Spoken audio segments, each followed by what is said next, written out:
naman akong kwento. Huwag nyo na itanong, alam nyo naman kung tungkol kanino. Eh, sino pa ba naman ang nangaapi at gumugulpi sa aking puso? Sino ba kundi ang jowa kung mahal na mahal ako?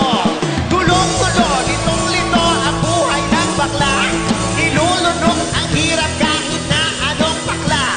Gulong-gulo, litong-lito ang buhay ng bakla. Kaya dinadaan ko na lang dito sa aking tula. Aba, nagulat ako nung sinabi niyang tanggap ka na sa amin. Ay, para ako nahilo na lasing, di ko ma-explain ang feeling. Para siyang nag-propose ng kasal with matching wedding ring. Para ako tunay na babae, di ako parang tunay na bading.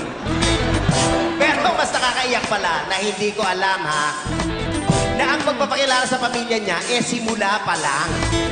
Nang matinding pagdurusa ang hindi ko napaghandaan. Gagawin pala nila akong taga-pondo ng paluwagan. Gulong-gulo, lito-lito ang buhay ng bakla. Ninulunok ang hirap kahit na anong bakla. Gulong-gulo, litong-lito ang buhay ng bakla. Kaya dinadaan ko na lang ito sa aking tula.